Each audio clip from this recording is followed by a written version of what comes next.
அனைவருக்கும் வணக்கம். ஐந்து கரத்தனை ஆனை முகத்தனை இந்தி இளம்பிரை போலும் ஈற்றனை நந்தி மகந்தனை ஞான கொழுந்தினை புந்தியில் வைத்தடி போற்றுகின்றோமே. குரு பிரம்மா குரு விஷ்ணு गुरु देवो महेश्वरः गुरु साक्षात् परब्रह्म तस्मै श्री गुरुवे नमः. காதலாகி கசிந்து கண்ணீர் மல்கி ஓதுவார் தன்னை நன்னெறி குய்ப்பது வேதம் நான்கினும் மெய்பொருளாவது நாதன் நாமம் நமச்சிவாயவே. இப்ப நான் தென்னாடுடைய சிவனை போற்றின்னு சொன்னா நீங்களா என்ன சொல்லணும்? தென்னாட்டவருக்கும் விரைவா போற்றின்னு எல்லாரும் சேர்ந்து சொல்லணும். சரியா? தென்னாடுடைய சிவனை போற்றி இந்நாட்டவருக்கும் விரைவா போற்றி. அனைவருக்கும் வணக்கம். என் பேர் குமரன் நாராயணன். இன்றைய நிகழ்ச்சி தொகுப்பாளர். நேற்று நான் தான் படித்தேன், இன்னைக்கு நான் தான் படிக்கிறேன், நாளைக்கு நான் தான் வருவேன். இன்று 40வது நாள் மண்டலாபிஷேகம். 40 நாட்கள் எப்படி ஓடிச்சுன்னே தெரியல. பாருங்க, காலம் டக்கு டக்கு டக்கு டக்குன்னு ஓடிக்கிட்டு இருக்கு. 48வது நாள் அடுத்த வாரம் வரும். தொடர்ந்து நிகழ்ச்சிகள்லாம் அருமையாக அற்புதமாக நடந்துகிட்டு இருக்கு. பக்த கோடிகள்லாம் நல்லா இந்த நிகழ்ச்சிகளுக்கு வந்து அருமையாக அவங்களுடைய ஆதரவுலாம் கொடுத்துட்டு இருக்காங்க. அதனால மிக்க மகிழ்ச்சி. இன்று 2 நிகழ்ச்சிகள் நடக்கவிருக்கின்றது. ஒன்று ஆன்மீக சொற்பொழிவு, அடுத்தது டெம்பிள் ஆஃப் ஃபைன் ஆர்ட்ஸ் படைக்கும் பரதநாட்டிய நிகழ்ச்சி. சரியா? ஸோ இன்று இப்பொழுது ஒரு ஆன்மீக சொற்பொழிவு நடக்கவிருக்கிறது. கற்பனை என்றாலும் கற்சிலை என்றாலும் கந்தனே உனை மறவே. இன்றைய தலைப்பு கந்தனே கலியுகத்தின் கண் கண்ட தெய்வம் அப்படிங்கிற தலைப்புல இன்றைக்கு ஒரு ஆன்மீக சொற்பொழிவு நடக்கவிருக்கிறது. அதை படைக்கவிருப்பவர் அங்க அமர்ந்திருக்கிறார் புலவர் டி. விஜயசுதா. டி. விஜயசுதாவை பற்றி சொல்லணும்னா அவர் ஒரு ஆசிரியர், இலக்கியம் மற்றும் தன்முனைப்பு பேச்சாளர், பட்டிமன்ற நடுவர், ஆன்மீக சொற்பொழிவுகள்லாம் தொடர்ந்து அவங்க நடத்திட்டு வராங்க. அது மட்டும் இல்லாம பல வகுப்புகள்ல ஆன்மீக தொடர்பான வகுப்புகள்ல அவங்க நடத்துறாங்க. பல்வேறு தமிழாக்க பணிகள், டிரான்ஸ்லேஷன் சொல்லுவாங்க, ஆங்கிலத்திலிருந்து தமிழாக்கம் சொல்லுவாங்க, அந்த பணிகளையும் அவங்க செஞ்சுட்டு இருக்காங்க. ஸோ உங்களிடம் நான் அவரை ஒப்படைக்கிறேன். சரியா? நல்லா கை கட்டுறோம் பேசும்போதுலாம். சரிக்கு முருகனை பற்றி நமக்கு தெரியாத பல அருமையான விஷயங்களை பற்றி அவங்க நம்மள்கிட்ட பகிர்ந்துட்டு போறாங்க. ஆமா தானே? ஆமா. சரி. சரியா? டி. விஜயசுதா.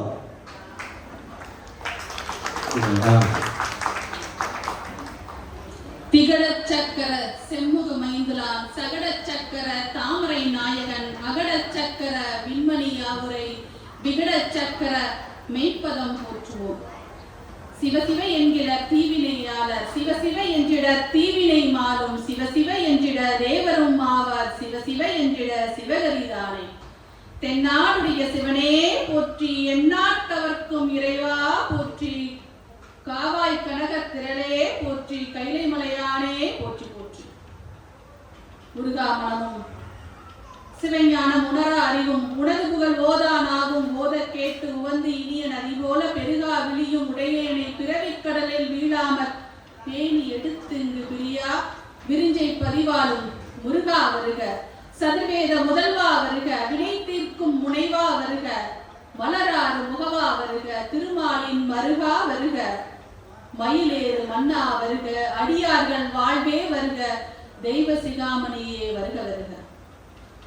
இன்றைக்கு மக்களை நல்வழிப்படுத்தவும் அவர்களின் பிறவி பிணியை போக்கவும் சிறந்த தெய்வம் கந்தனை தவிர வேறுமில்லை, கந்த புராணத்தை தவிர கண்கண்ட மருந்துமில்லை என்பது பெரியோர்கள் வாக்கு.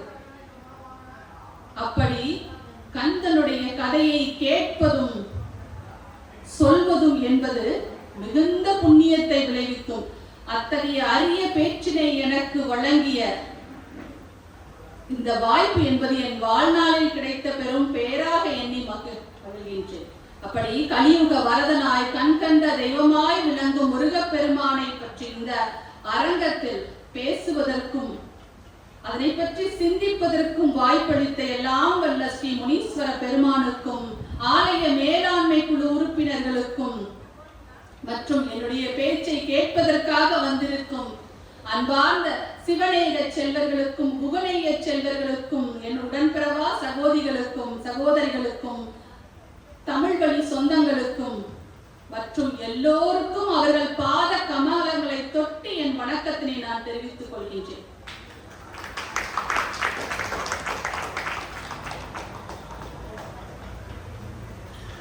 இன்னைக்கு நம்ம முனீஸ்வரனுடைய கும்பாபிஷேகத்தின் மண்டலாபிஷேகத்தை சிறப்பு நிகழ்வோட 40வது நாள்ல முருகனுடைய பேச்சை கேட்க அமர்ந்திருக்கின்றோம்.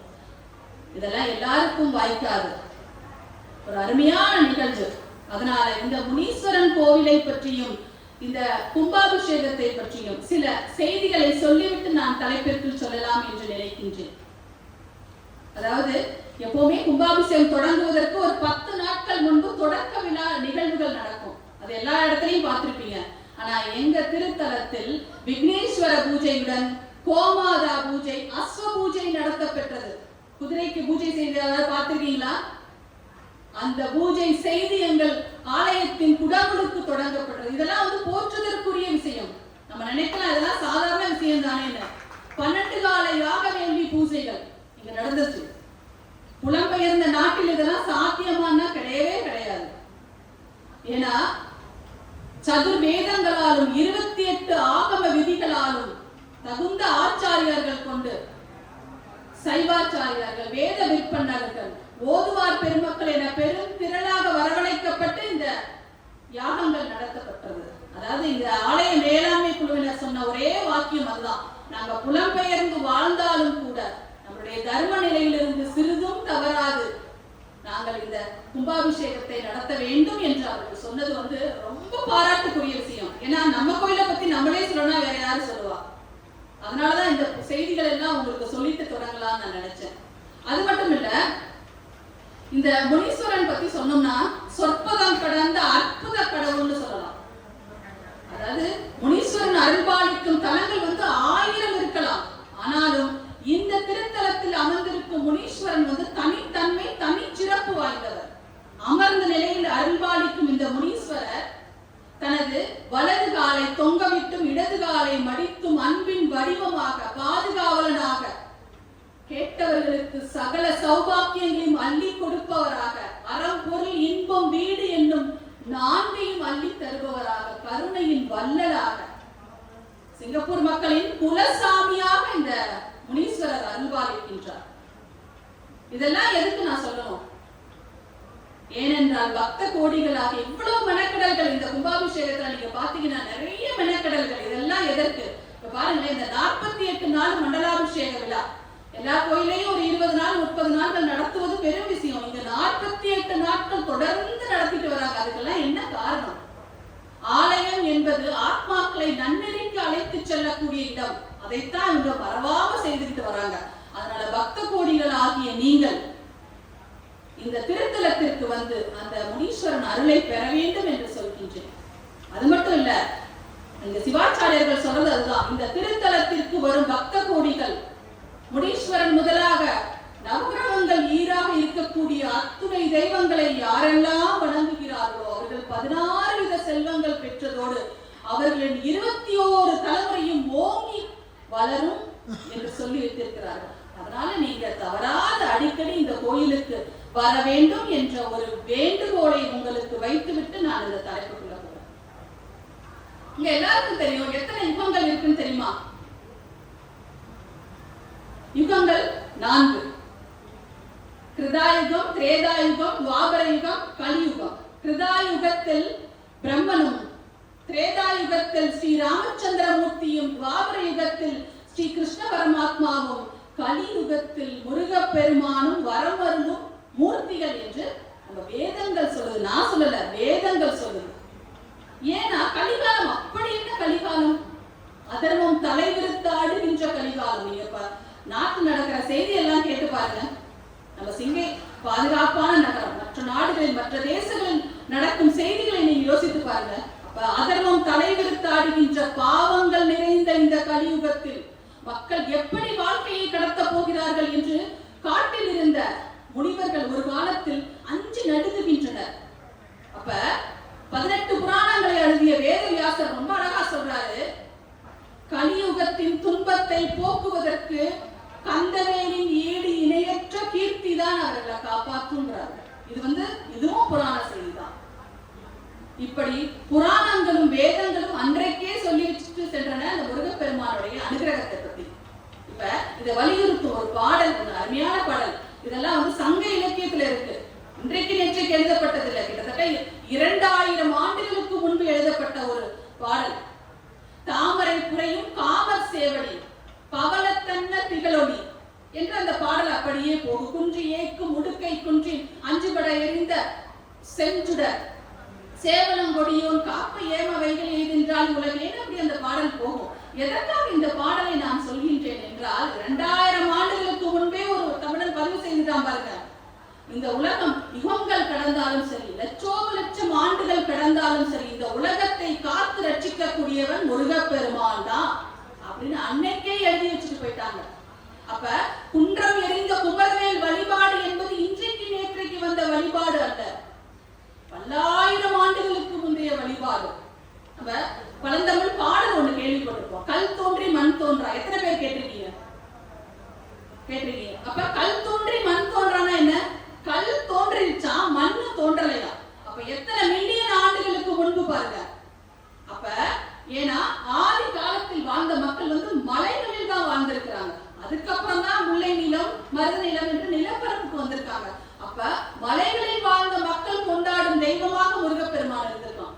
அதனால குன்றிருக்கும் இடமெல்லாம் குமரன் இருப்பான் நம்ம சொல்றோம் பாருங்க. அது மட்டும் இல்ல, குன்றில் ஆலயங்கள் இல்லாவிட்டாலும் கூட அங்க குமரன் குடியிருப்பதாக ஒரு ஐதீகம் இருக்கு. அப்படித்தான் நம்மளுடைய முருக வழிபாடு. அப்ப பழங்காலத்துக்கு இருந்து வந்த முருக வழிபாடு இன்னைக்கு நம்ம சொல்றோம்.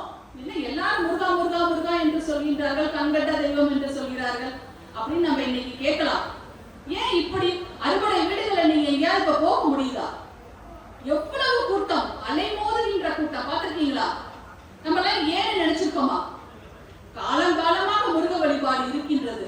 ஆனால் திடீரென்று இப்படி முருகனுக்கு போர்க்கொடி, மற்ற கடவுளுக்கெல்லாம் போர்க்கொடி தூக்கிட்டு முருகனுக்கு மட்டும் காவடி தூக்குற கூட்டத்தை இன்றைக்கு பார்த்து மக்கள் வினா எழுப்புகிறார்கள். ஏன் இப்படி முருகன் கண்கண்ட தெய்வமாக எல்லா இடத்திலும் இருந்திருக்கிறான்? இதுக்கு சாதாரண மனிதனாக நம்ம பதில் சொல்ல முடியுமா? நம்ம அருணகிரிநாதரே நக்கீரன் தான் அழைக்கணும். 5 முகம் தோன்றின் 6 முகம் தோன்றும், வெஞ்சமரில் அஞ்சல் என்று வேல் தோன்றும், நெஞ்சில் ஒருகால் நிலைக்கும் இருகால் தோன்றும், முருகா என்று ஓதுவார் முன். அதாவது எவன் ஒருவன் முருகா முருகா முருகா என்று ஓதுகின்றானோ அவனுடைய அஞ்சு பயப்படுகிற. நீங்க பாத்தீங்கன்னா மனிதனுக்கு வர கவலை மாதிரி யாருக்குமே இல்லை. அறிந்தறிது மாண்டராய் பிறத்தல் அறிந்து அதனையும் கூன் குருட்டு செவிடு பேடு நீங்க பிறத்தல் அறிந்துனாரு அவை பிராட்டி சொன்னாங்க. அப்ப இன்றைக்கு மனிதனாக பிறந்த ஒவ்வொருவருக்கும் வாழ்க்கையில அவ்வளவு துன்பங்கள், தொல்லைகள், பிரச்சனைகள். எப்பா நான் இதுக்கு எடுக்கிற முயற்சிகளும் இதற்கு எடுக்கிற நான் அந்த செயல்களும் எனக்கு என்ன தோல்வியதான் கொடுக்குது. கடவுளே எனக்கு காப்பாற்ற கூடாதா என்று கையேந்து நிற்கின்றது இன்றைக்கு மனிதர்களும். அப்ப நான் இருக்கேன்டா அப்படின்னு முன்னாடி நிக்கிறது யாரு? முருகன் மட்டும்தான். நம்ம அதை மறுக்க முடியுமா? இன்னைக்கு நவகிரகம் படுத்துற பாடு, நாட்கள் படுத்துற பாடு, நட்சத்திரங்கள் படுத்துற பாடு. நீ இந்த கிரகத்திற்கு இங்க போ, அந்த லக்னத்திற்கு அந்த கோயிலுக்கு போ அப்படின்னு மக்களை இப்ப ஜோசியர்களும் கூட்டம் கூட்டமா கிளம்பிட்டாங்க. அப்ப நாளென் செய்யும் வினை தானென் செய்யும், என்னை நாடி வந்த கொடுங்கூற்றன் செய்யும். நல்ல நாளா கெட்ட நாளா? நாளென் செய்யும். நல்ல வினையா தீவினையா? வினை என்ன செய்யும்? கோலென் செய்யும். நவகிரகமா? அது என்ன செய்யும்? முருகன் எனக்கு பக்கத்துல இருக்கா, வினைதான் என் செய்யும், என்னை நாடி வந்த கோல் என் செய்யும், கொடுங்கூற்றன் செய்யும், குமரேசன் இரு தாளும் சிலம்பும் சதங்கையும் தண்டையும் சண்முகம் தாளும் கடம்பும் எனக்கு முன்னே வந்து தோன்றினேன்னு முருகன் எல்லாத்துக்கும் முன்னாடியா நிற்கிறான். ஏன்னா அவன் வரம் கொடுப்பதில் அவனை விட சிறந்த ஒரு கடவுள் யாருமே இல்லை. நீ 10 அடி அவனை எடுத்து வை, அவன் 100 அடி உன்னை நோக்கி வருவான். அப்படிப்பட்ட அரும்பெரும் கடவுளாக இன்றைக்கு முருகன் வாழ்ந்து கொண்டிருக்கின்றான். நம்ம யாராவது மறுக்க முடியுமா? முடியாது. பகுத்தறிவினால் முடியாதது கூட முருக பக்தியினால் இன்றைக்கு நடத்து காட்டி இருக்கிறது. நீங்க யாராவது இல்ல சொல்லுங்க பார்ப்போம். மனிதனுடைய ஆராய்ச்சிக்கும் அவனுடைய அனுபவத்திற்கும் கற்பனைக்கும் எட்டாத எத்தனையோ அதிசயங்கள் முருகனுடைய பக்தியினால் நிறைவேறி இருக்கிறது. இப்ப சாதாரணமா எடுத்துக்கோங்க, ஒருத்தனுக்கு தீராத நோய், எங்க நாடு விட்டு நாடும் கண்ட விட்டு கண்டம் போயும் பார்க்காத ஒரு ஜோசியம் இல்லை, பார்க்காத வைத்தியம் இல்லை. இன்றைக்கு குணம் பெற்று விடுவார், நாளைக்கு குணம் பெற்று விடுவார் என்று நினைக்கிறாங்க. நாட்கள் தான் போகுது, குணம் பெற்று எழுந்து விடுவார் என்ற நம்பிக்கையே இல்லை. அப்ப அவர் என்ன முருகன் கோயில்ல தஞ்சமே கிடக்கின்றார். அப்ப அந்த முருகன் பெருமான் யாரு? வைத்தியநாதன். தீராத நோயையும் தீர்க்கக்கூடியவன் முருகப்பெருமான். அப்ப அவருக்கு நோய் தீர்க்கிறது. அவர் என்ன சொல்லுவார் அப்ப அந்த நேரத்துல நினைச்சு பாருங்க. எடுப்பானும் என் தலைமேல் அயம் தீட்டும் எழுத்தனைத்தும் கெடுப்பானுங்கிறார். என்றும் கெடாத இன்பக் கடை ஊட்டி விடுப்பானும் ஆய்க்கும் வினைபோகம் ஊட்டி மெய்ப்பொருள் செல்வம் கொடுப்பானும் நீ எல்லையோ முருகா என் குலதெய்வமே, கொடுப்பானும் நீ எல்லையோ என் குலதெய்வமே முருகா என்று அவன் வாசலில் வந்து நிற்கின்றான். இதுதான் இன்னைக்கு நடந்துகிட்டு இருக்கு. கேட்டதை கொடுக்கும் கடவுளாக, வரங்களை அள்ளித்தரும் வல்லலாக இன்றைக்கு முருகன் பாவித்துக் கொண்டிருக்கின்றான். திருப்பாதிரி புலிவார் அப்படின்னு ஒரு ஞானியார், சரவண ஞானியார்னு ஒருத்தர் ரொம்ப அழகா சொல்லியிருப்பாரு. கோலும் குறுகும் குற்றனும் கும்பிடுவார். அதாவது நவகிரகங்களும் ஐய இவன் முருக பக்தன் தான், இவன் பக்கத்துல போகக்கூடாது. கூற்றன்னா யாரு? கூற்றன் யமன். யமனும் அடடா நீ முருக பக்தனா, நான் உன்கிட்டயே வரலையா அப்படின்னு கும்பிட்டு போவானா.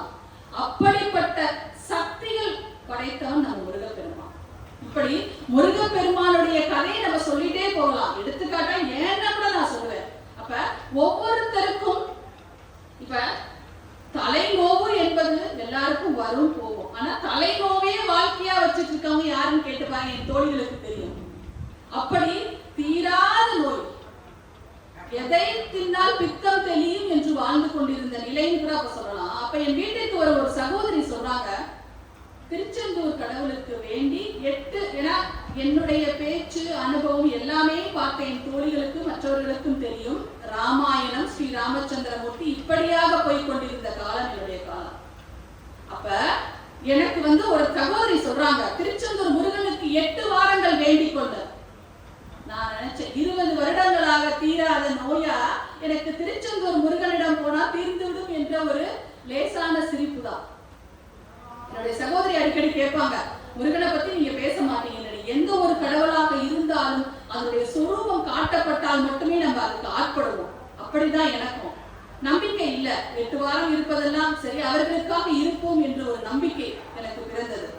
அப்ப கார்த்திகை மாதம் பித்து பிடித்தது என்பார்கள் அல்லவா, அந்த சாலையில் எங்க மாயாவரம் பக்கம் சாலையில் பித்து பிடித்தது போல் நடந்து கொண்டு நான் செல்கின்றேன். திருவிடைக்கல்லி கோயிலுக்கு சென்றுவிட்டு பைத்தியம் பிடிக்காத நிலை, அந்த நிலையில நான் சென்று கொண்டிருக்கின்றேன். எனக்கு எதிர்படுகின்ற இடம் லிங்கம் என்ற ஒரு ஆயுர்வேத கடை தான். திருவிடைக்கல்லி போயிட்டு இப்ப நம்ம இன்னைக்கு அறுபடை வீட்டுக்கு போகணும் நம்ம சொல்றோமே, அறுபடை வீடை தேடி போக வேண்டாம். உன்னை அதாவது முருகன் தன்னை காட்டுவான் உங்ககிட்ட. அந்த கடவுளை நீ, அந்த கோயிலை நீங்க கெட்டியாக பிடித்துக் கொள்ளுங்கள். அப்படிதான் அந்த திருவிடைக்கல்லி கோயில் எனக்கு. அது எங்க இருக்குன்னா காரைக்கால் பக்கம், திருக்கடையூர் பக்கம் அந்த திருவிடைக்கல்லி கோயில். அதாவது திருச்செந்தூரில் சூரசம்ஹாரம் செய்துவிட்டு முருகன் நேரடியாக இந்த இடத்திற்கு வந்தான். ஏன்னா தன்னுடைய கர்ம வினைகளை பிரம்மகத்தி தோஷம் என்று ஒன்று விடும், அசுரனை கொன்றதா. அப்ப நேரடியாக திருவிடைக்கல்லியில் புறாமரத்தின் அடியில் அமர்ந்து பூஜை செய்ததாக ஒரு ஐதீகம் இருக்கின்றது. அந்த திருவிடைக்கல்லியில் அப்ப நான் பிடித்துக் கொண்ட கடவுள் அந்த திருவிடைக்கல்லி. இப்ப இன்னும் நினைத்து பார்க்கின்றேன், எப்படி முருகன் என்னை ஆட்கொண்டான், எப்படி அவன் வழியில் என்னை வரச் செய்தான். இன்றைக்கு முருகன் என்ற தலைப்பில் நான் பேசுகின்றது எனக்கே ஆச்சரியமாக இருக்கிறது. அப்படி ஒருவரை ஆட்படுத்த வேண்டும் என்று நினைத்து விட்டால் முருகனை போல ஒரு கடவுள் யாருமே இல்லை.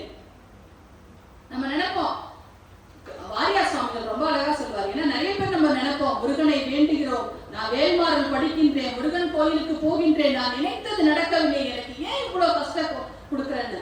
உலகில் எவன் ஒருத்தன் உள்ளார்ந்த அன்போடு முருகனை தியானிக்கின்றானோ, வணங்குகின்றானோ, அவன் கேட்டதெல்லாம் நடக்கும், நினைத்ததெல்லாம் நடக்கும். இது சத்தியம் என்பார் வாரியார் சுவாமிகள். அது அவ்வளவு உண்மை.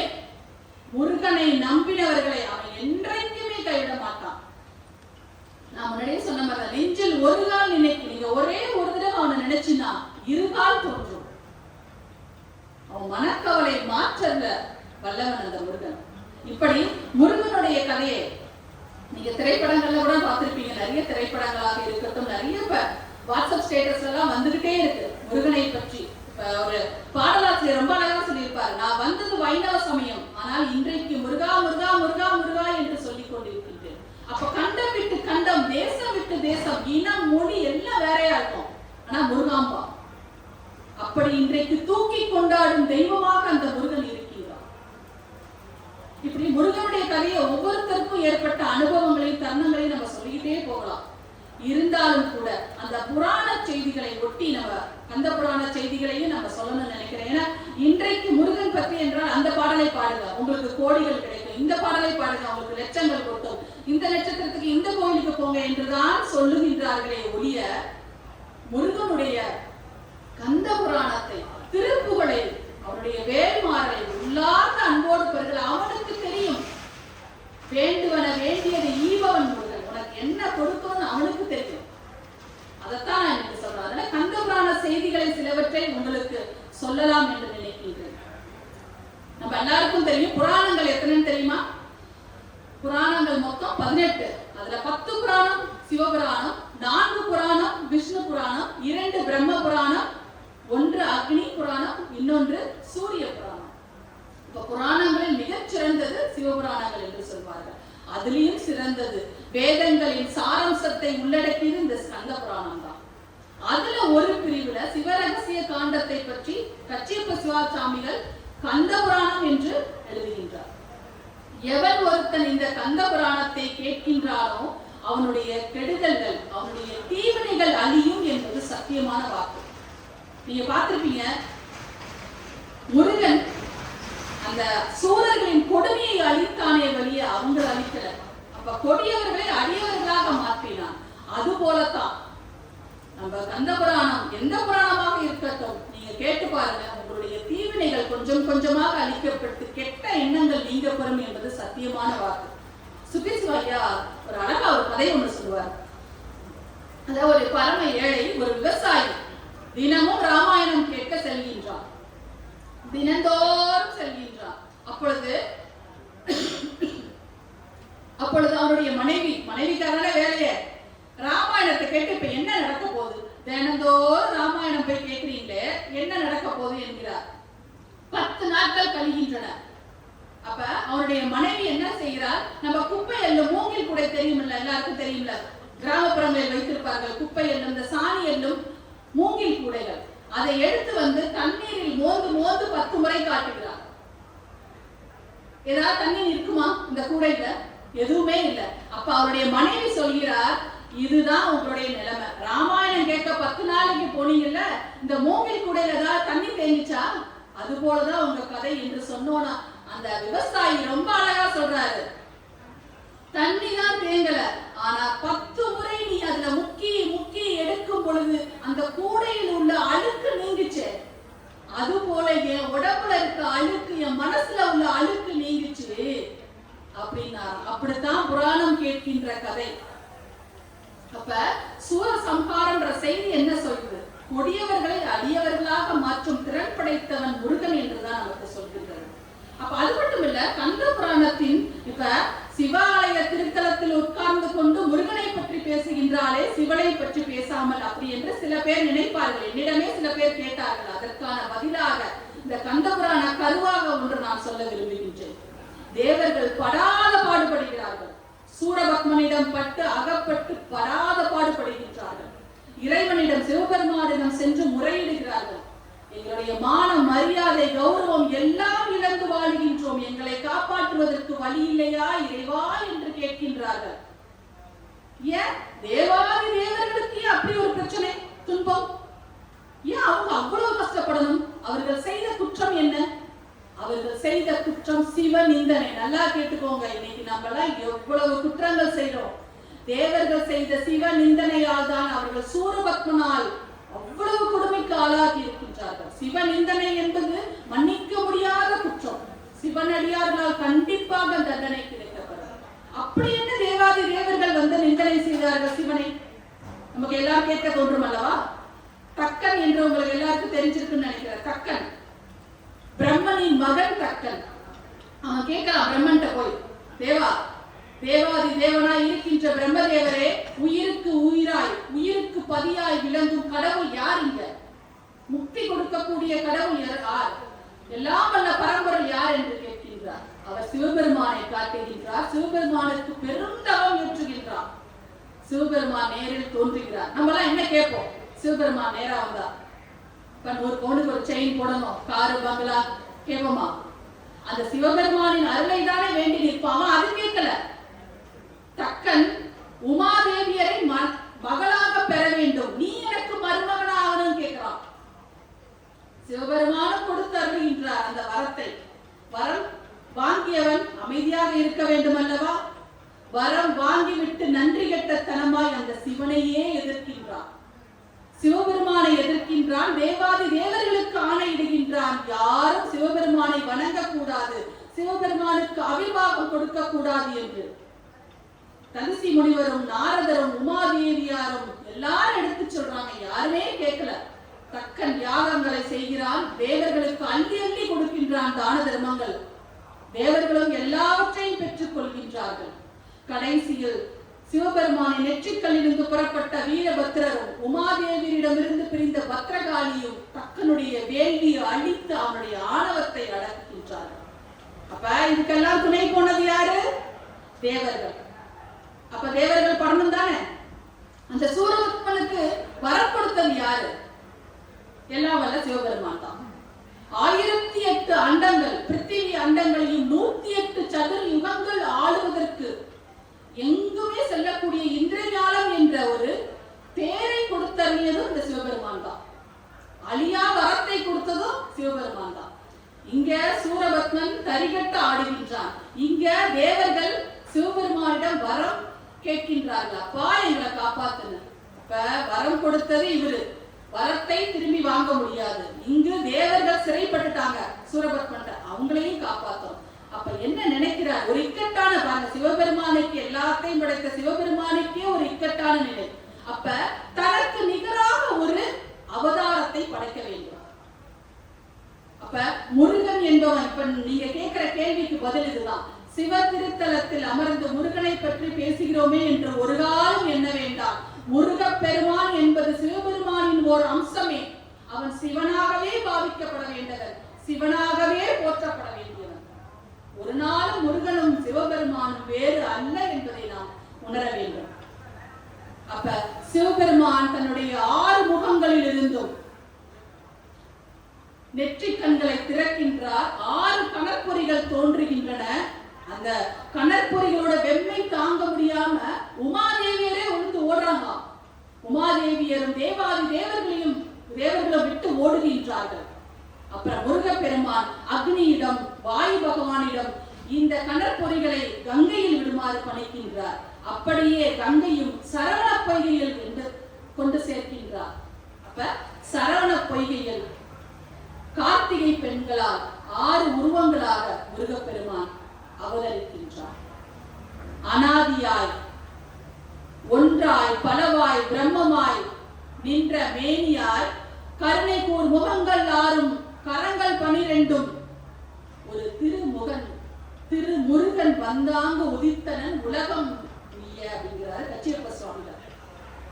அருவம் உருவம் ஆகி அனாதியாய் பலவாய் ஒன்றாய் பிரம்மமாய் நின்ற மேனி பிளம்பதோ கைகள் 12 கருணை கூர் முகங்கள் 6 வந்தாங்கு திருமுருகன் உதித்தனன்றாங்க. அப்படி திருமுருகன் உதிக்கின்றான். இந்த இடத்துல அந்த சிவபெருமான் கேட்கின்றார் உமாதேவியிடம், உன் திருமுருகனை சென்று பார்த்து வா என்கின்றார். உன் திருமுருகனை சென்று பார்த்து வா. அவரும் சரவண பொய்கையில் வந்து முருகனை 6 முருகனையும் அள்ளி எடுக்கின்றார். அது ஒரு முருகனாக 6 முகங்களும் 12 கைகளும் ஒரு திருமுருகனாக அவ கையில் எடுக்கிறாங்க. அதுதான் கந்தன் சொல்றோம். கந்தனுக்கு பேரை பார்த்து நிறைய பேர் கேள்விப்பட்டிருக்கீங்களா? முருகனுக்கு எத்தனை பேருன்னு தெரியுமா? கணக்கிலே அடங்காது. 6 உருவங்களை ஒன்றாக எடுத்ததால் உமாதேவி அவனுக்கு கந்தன் என்று பெயர். கார்த்திகை பெண்கள் வளர்த்ததால் அவனுக்கு கார்த்திகேயன் என்று பெயர். கங்கையில் அந்த கடற்பொறிகளை சேர்த்ததால் அவனுக்கு காங்கேயன் என்று பெயர். அடியார்களின் மனச்சிறையில் குகையில் இருந்ததனால் அவனுக்கு குகன் என்று பெயர். கடம்ப மர நிழலில் அவன் பயின்றதால் அவனுக்கு கடம்பன் என்று பெயர். விசாக நட்சத்திரத்திற்கு உரியவன் என்பதால் அவனுக்கு விசாகன் என்று பெயர். என்றும் அழகனாய் குமரனாய் இருப்பதால் அவனுக்கு அழகன் குமரன். குன்றுதோறும் விளையாடுவதால் அவனுக்கு குமரவடி வேலன். அது மட்டும் இல்ல, ஓம் என்ற பிரணவ மந்திரத்தை தகப்பனுக்கு சொல்லிக் கொடுத்ததால் தகப்பன் சுவாமி, குருசுவாமி, சுவாமிநாதன் என்று அவனுக்கு இருக்கக்கூடிய பெயர்கள் எண்ணிலடங்கா பெயர்கள். இதெல்லாம் ஏன் சொல்றனா, இவ்வளவு பெயர்களும் அவன் மக்களுக்கு கருணையின் வடிவமாக விளங்குவதற்கு காரணமாக அமைந்தன என்பதை நாம் ஒருபோதும் மறக்கக்கூடாது. இப்படியாக சிவனுடைய மறு அவதாரமாக முருகன் விளங்குகின்றான். அவருடைய சிறு பிராயத்து விளையாட்டெல்லாம் பார்த்தீங்கன்னு வச்சுக்கோங்க. இதெல்லாம் எதற்கு சொல்கின்றேன் என்றால், முருகப்பெருமான் இன்றைக்கு கண்கண்ட தெய்வமாக விளங்குவதற்கு காரணம் வளரும் பிள்ளையை மண் விளையாட்டில் அறியலாம் என்பார்கள். கேள்விப்பட்டீங்களா? கிராமப்புறத்துல வளரும் பிள்ளையை, ஒரு சிறு பிள்ளை வளர்வதை அந்த மண் விளையாட்டில் அதை வைத்து தெரிந்து கொள்ளலாம். அது போலதான் அவனுடைய விளையாட்டு. உமாதேவியா சரண பொய்கைக்கு சென்று கைலாசத்திற்கு அந்த குழந்தையை தூக்கி வருகின்றார். குழந்தைன்னா என்ன பண்ணும்? இவர் அந்த கிரகங்களையும் அந்த விண்மீன் நட்சத்திரங்களை எல்லாத்தையும் நிலை பெற செய்கின்றார். தேவாதி தேவர்களும் அசுரர்களும் யார் இந்த குழந்தை என்று நிற்கின்றனர். மேருமலையில் இருக்கக்கூடிய இந்திரனிடம் சென்று முறையிடுகின்றனர். அப்பா, யாரோ ஒரு தெய்வ குழந்தை நம்மளை எல்லாம் ஆட்டுவித்துக் கொண்டிருக்கின்றது என்று. அப்ப அவன் முருகன் மேருமலைக்கே சென்று அந்த மேருமலையை பிடுங்கி எறிகின்றான். இப்படியாக அவனுடைய ஆட்டம் தாங்க முடியவில்லை. நம்ம எல்லாம் நினைச்சிட்டு இருக்கோம், மங்கை ஊர்தி மயில் வாகனன் என்றுதானே நினைத்துக் கொண்டிருக்கின்றோம். அவனுக்கு அதற்கு முன்பே ஒரு ஊர்தி இருந்திருக்கின்றது. நாரதர் வேள்வியில் தோன்றிய ஆட்டுக்கிடா. அந்த ஆட்டுக்கிடாவில் ஏறிக்கொண்டு ஊர் சுற்றியவன் முருகன். மயிலுக்கு முன்பே சிறு பிராயத்தில் குழந்தை வடிவத்தில் அவனுடைய விளையாட்டு. ஒருமுறை அப்படித்தான் கைலாசத்தில் சிவபெருமானுடைய முன்புற வாசலில் அமர்ந்திருக்கின்றான். தேவர் குலாம் எல்லாம், இந்திரன் உள்ளிட்ட தேவர் குலாம் எல்லாம் இறைவனை தரிசிக்க போகின்றது. எல்லோரும் இவனை வணங்கிவிட்டு செல்கிறார்கள். பிரம்மன் மட்டும் இவன் என்ன சிறுவன் என்று உள்ளே சென்று விட்டான். திரும்பி வருகின்றான். முருகப்பெருமான் அழைக்கின்றான். நீயா? உமது தொழில் என்ன? நான் சிவபெருமானால் படைக்கும் தொழில் செய்பவன். ஓ, அப்படியோ? வேதங்கள் எல்லாம் உனக்கு தெரியுமோ என்று கேட்கின்றார். நான்குகனும் அனைத்து வேதங்களும் எனக்கு தெரியும் என்று உரைக்கின்றார். சரி, வேதங்களை ஓதும் பார்க்கலாம் என்கின்றான் முருகன். வேதங்களை எந்த ஒரு நிகழ்வை தொடங்குவதற்கு முன்பும் ஓம் என்ற பிரணவத்தை சொல்லிவிட்டு தொடங்குவது வழக்கம். நமக்கு எல்லாருக்கும் தெரியும்.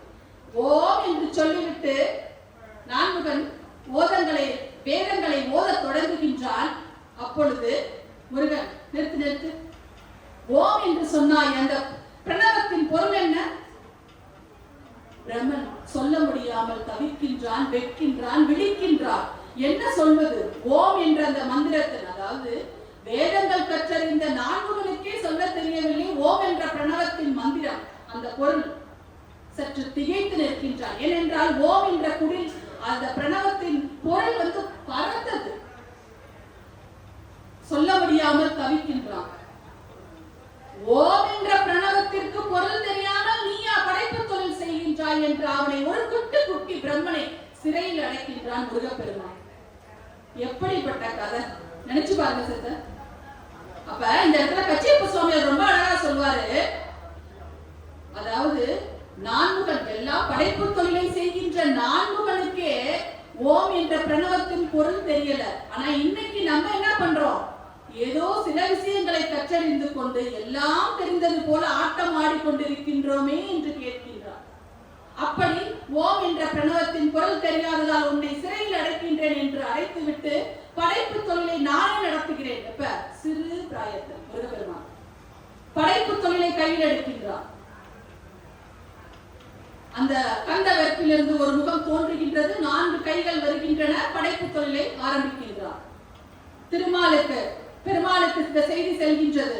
படைப்பு தொழிலை பிரம்மன் செய்யவில்லை என்று உடனடியாக சென்று சிவபெருமானிடம் முறையிடுகின்றார். அப்பா, உன்னுடைய மகன் படைப்பு தொழிலை செய்து கொண்டிருக்கின்றான் என்று. உடனே நந்தியம் பெருமாளை அனுப்புகின்றார். நான்முகனை சிறையில் இருந்து விடுவிக்குமாறு மறுத்து விடுகிறான் முருகன். சிவபெருமானே இறங்கி வருகின்றார். எதற்காக நான்முகனை பிரம்மனை சிறையில் அடைத்தார்? ஓம் என்ற பிரணவத்தின் பொருள் தெரியவில்லை, அவன் எப்படி படைப்பு தொழிலை செய்ய முடியும்? அதனால் அவனை சிறையில் அடைத்தேன். அது மட்டுமில்லை, அவனுக்கு செருக்கு அதிகம், தான் என்ற திமிரு அதிகம், அகந்தை அதிகம், அதனால் அவனை சிறையில் அடைத்தேன். இப்ப நீங்க புரிஞ்சுக்கணும், நம்ம கேட்கிறோமே முருகப்பெருமான்ட்ட வேல்மாறல் படிக்கிறேன், 48 நாள் பூஜை இருக்கு, திருப்புகள் படிக்கிறேன், கோயிலுக்கு தினமும் செல்கின்றேன், விளக்கு போடுகின்றேன் என்று. நான் எனது அகந்தை ஆணவம் இருக்கும் இடத்தில் முருகப்பெருமான் ஒருபோதும் வரமாட்டான். நீங்கள் நினைத்ததை எதுவும் நடத்தி வைக்க மாட்டான். அதுதான் உண்மை. அப்ப நான் எனது என்ற அகந்தையை அடக்குவதற்காக முருகப்பெருமான் செய்த விளையாட்டு. பிறகு சிவபெருமான் கோபப்படவே கடைசியில் நான்முகனை பிரம்மனை விடுவிக்கின்றான் முருகப்பெருமான். அப்ப சிவபெருமான் புன்னகை புரிகிறார். புரிஞ்சுட்டு, ஓம் என்ற பிரணவத்தின் பொருள் உனக்கு தெரியுமோ? தெரியாததனால நீ நான்முகனை அடைத்தாய் என்று கேட்கின்றார். தெரியும். முருகப்பெருமான் சொல்றார், தெரியும். சொல் பார்ப்போம். நான் குருமூர்த்தி, நான் குருவாக இருப்பேன், நீ சிஷ்யனாக எனக்கு அணுக்கமாக வந்து நீ சிஷ்யனாக கேட்பதா என்றால் நான் சொல்கின்றேன் என்று சிவபெருமானிலே கூறுகின்றார். இப்ப இந்த விளையாட்டெல்லாம் எதற்கு?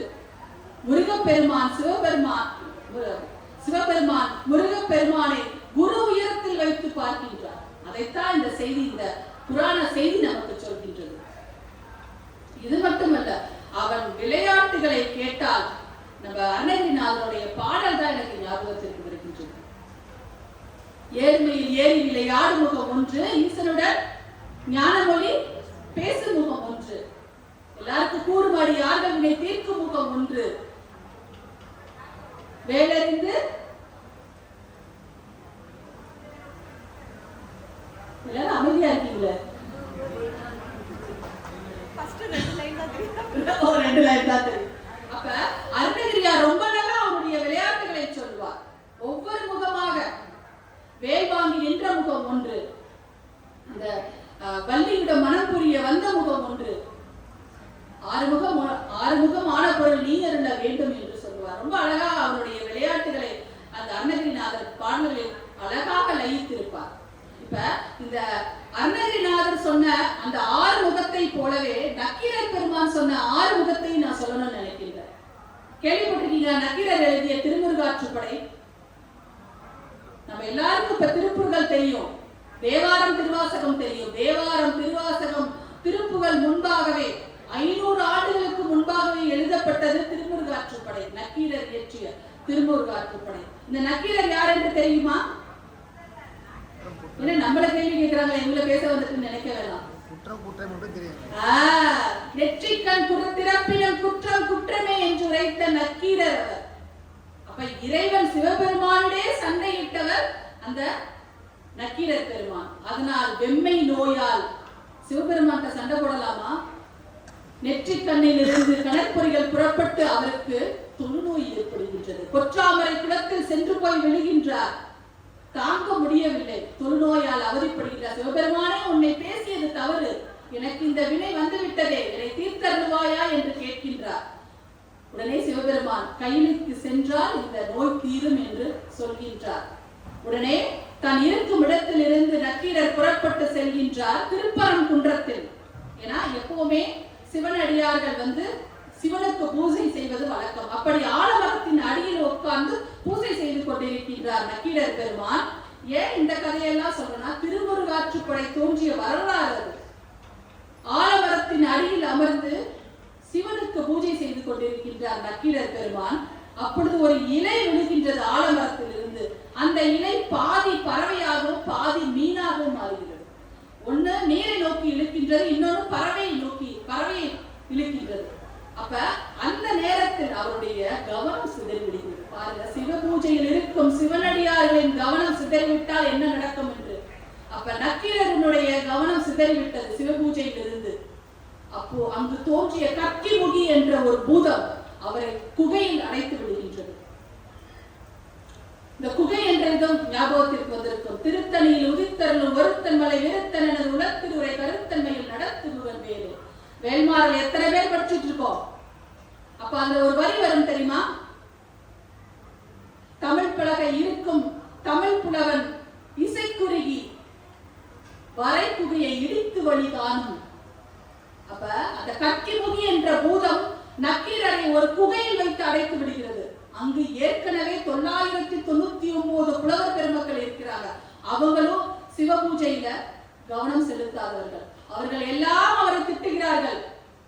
1000 பேர் சேர்ந்தவுடன் அந்த கக்கிமுகி கொன்று தின்று விடுமே, நாங்கள் என்ன செய்வது, நீ இப்படி வந்து சேர்ந்து விட்டாயே என்று எல்லோரும் பரிதவிக்கின்றனர். அப்பொழுது நக்கீரர் பெருமான் முருகனை நினைத்து, அப்பா முருகா, திருப்பரங்குன்றத்தில் உறைந்திருக்கும் முருகா, நீ இருக்கும் இடத்தில் இப்படி ஒரு பிரச்சனையா என்று அப்பொழுது திருமுருகாற்றுப்படையை ஏற்றுகின்றார். நம்ம இன்னைக்கெல்லாம் அறுபடை வீடு என்று சொல்லிக் கொண்டிருக்கின்றோமே, அது ஆற்றுப்படை வீடு.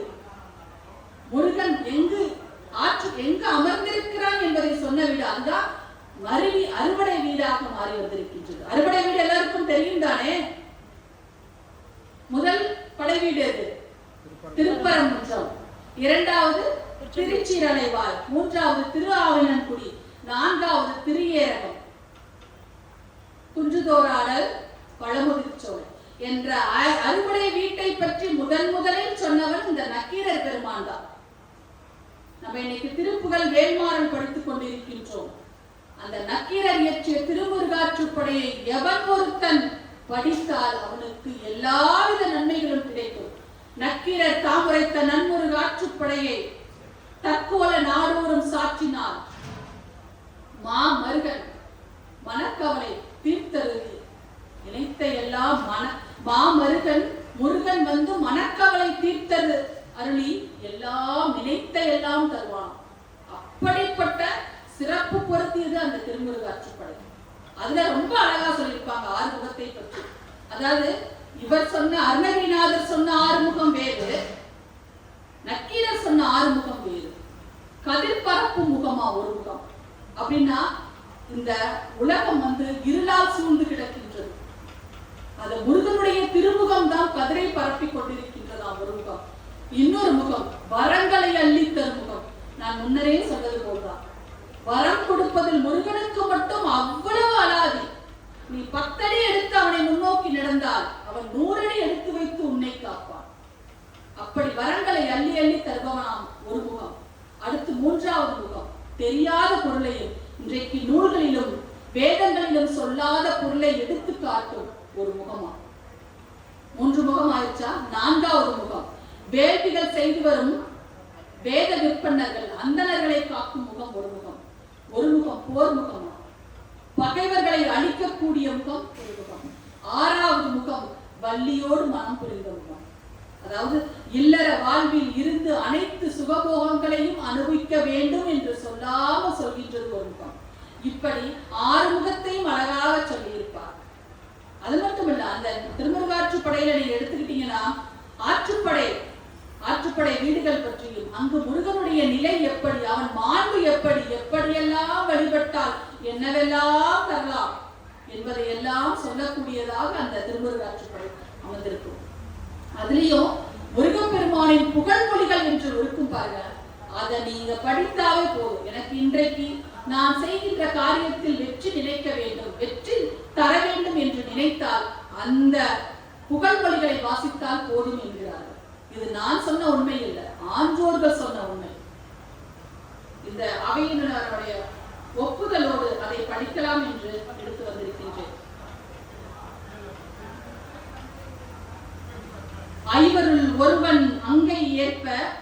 பயந்த ஆரமர் செல்வ ஆள்களுக் கடவுள் புதல்வ மால்வரை மலைமகள் மகனே மாற்றோர் கூற்றே வெற்றிவேல் போர் கொற்றவை சிறுவ இளையணி சிறப்பீர் அளையன் புலவி வானோர் வணங்குவில் தானை தலைவர் மாலை மார்ப நூலறி புலவர் செருவில் ஒருவ பொருவிரல் மல்ல அந்தனர் வெறுக்கை அறிந்தோர் சொன்மலை மங்கையர் கணவ மைந்தர் ஏறே வெண்கலு தடக்கை சால்பெரும் செல்வர் குன்றம் கொன்ற குன்றா கொற்றத்து விண்பொரு நெடுவரை குறிஞ்சி கிடவ பலர்புகழ் நன்மொழி புலவர் ஏறே அரும்பெயர் மரபில் பெரும்பெயர் முருக அரும்பெயர் மரபில் பெரும்பெயர் முருக என்று அந்த புகழ்மொழிகள் முடியும். அதை எவர் ஒருத்தர் வாசிக்கின்றாரோ அவர் வாழ்வில் எல்லாவித நலன்களையும் எல்லாவித வெற்றிகளையும் பெற்று சுகமாக இருப்பார்கள் என்பது நக்கீரருடைய வாக்கு. இன்னைக்கு நம்மள எத்தனை பேருக்கு முருகனை முழுமையாக நம்பி அவனிடம் நெருங்கி சென்றிருக்கின்றோம். இவன் செய்து முடிப்பானா மாட்டானா என்ற ஒரு அவநம்பிக்கையோடு தான் நெருங்குவோம். முடிக்கலன்னா என்ன, ரெண்டாவது ஆப்ஷன் வச்சுக்கோமா. இப்படிதான் நம்முடைய இருக்கு. எவன் உள்ளார்ந்த அன்போடு முருகனை நெருங்கி வருகின்றானோ அவனுக்கு நினைத்ததெல்லாம் நினைக்கும், கேட்டதெல்லாம் கிடைக்கும் என்ற வாரியார் சுவாமிகள் சொன்னது நம்ம ஒருபோதும் மறக்க கூடாது. இதுல எனக்கு ரொம்ப பிடித்த திருப்புகள் ஒன்று. பொங்கார வேளையில் வேலை விட்டோன் அருள் எங்காயினும் வரும். பொங்கார வேளையில் வேலை விட்டோன் அருள் எங்காயினும் வரும் ஏற்பவர் கிட்டது என்ற ஒரு திருப்புகள் எல்லாரும் கேள்விப்பட்டிருக்கீங்களா என்னன்னு தெரியல. பொங்கார வேளையில், அதாவது பொங்குகின்ற அலைகளை உடைய கடலில் வேலை விட்டான் யாரு? முருகப்பெருமான். அவனுடைய அருள் நீ என்ன செய்தாலும் உன்னை எங்காவது தேடி வந்து உன்னை காப்பாற்றும். எப்படி என்றால் ஏற்பவருக்கு இட்டது.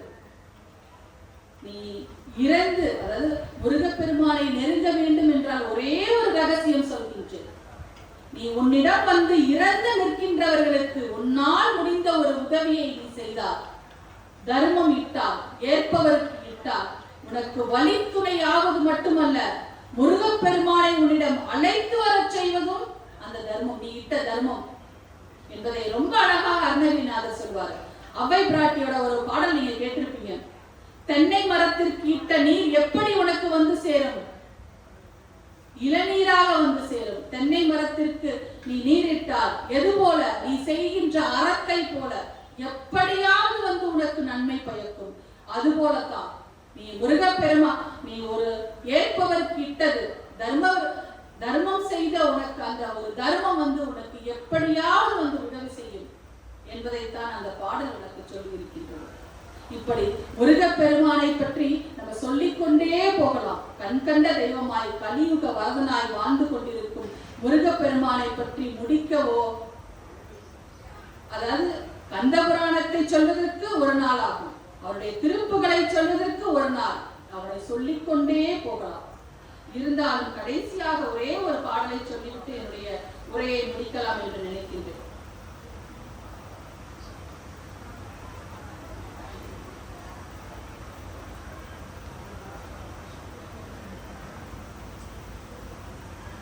ஒரு பாடல் திருமுருகாற்றுப்படையின் பாராயண பாடலில் வரும். காக்க கடவிய நீ காவாது இருந்த கால் ஆக்கும் பரமா அருமுகவா அப்படின்னா, காக்க வேண்டிய நீயே என்னை காக்கவில்லை என்றால் யார் என்னை காக்கவில்லை? பூக்கும் கடம்பா முருகா கதிர்வேலா நல்ல இடம்தான் இறங்காயின், என்ன போல ஒரு இடம் உனக்கு கிடையாது, தயவு செய்து எனக்கு அரசு என்று பாடுவதாக அந்த நக்கீரர் இயற்றிய திருமுருகாற்றுப்படையின் பாராயண பாடல் அமைந்திருக்கும்.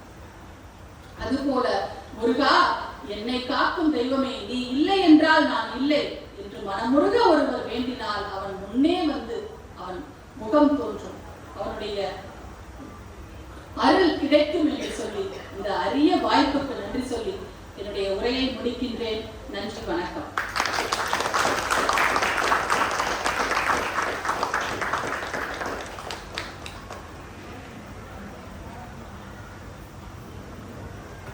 கந்தனே கலியுகத்தின் கண்கண்டு தெய்வம். இந்த அருமையான சொற்பொழிவை, ஆன்மீக சொற்பொழிவை வழங்கியவர் புலவர் டி. விஜயசுதா அவருக்கு எங்களுடைய நன்றி. சிறப்பாக இருந்துச்சா? நல்லா இருந்துச்சா? மிக அருமையாக இருந்தது. பலவற்றை நீங்கள் கற்றுக்கொண்ட போல நானும் கற்றுக்கொண்டேன். அவருக்கு எங்களது நன்றியை தெரிவித்துக் கொள்கிறேன். இப்பொழுது கோயிலின் பிரதான குழுவில் தேவி நாயுடு அவர்கள் விஜயசுதா அவர்களுக்கு அன்பளிப்பினை வழங்கவிருக்கிறார்கள். கைதட்டுங்க.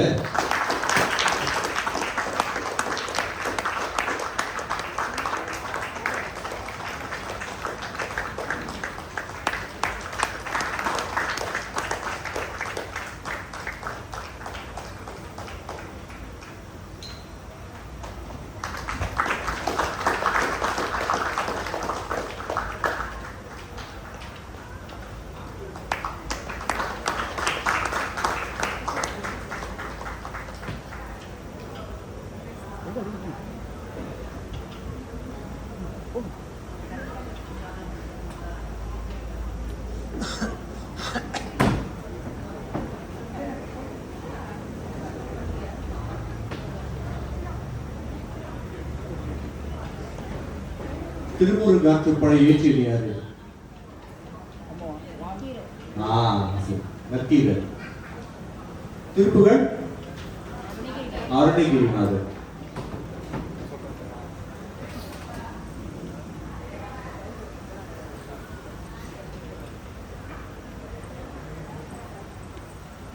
வந்திருந்த அவையினருக்கு எல்லாருக்கும் மிக்க நன்றி. சரி, இன்னொன்னு உங்க பக்கத்துல சுத்தி பாருங்க. அந்த பிள்ளையோட வளையல் ஒண்ணு காணா போயிடுச்சா? ஸோ அப்படி அங்க ஏதாச்சும்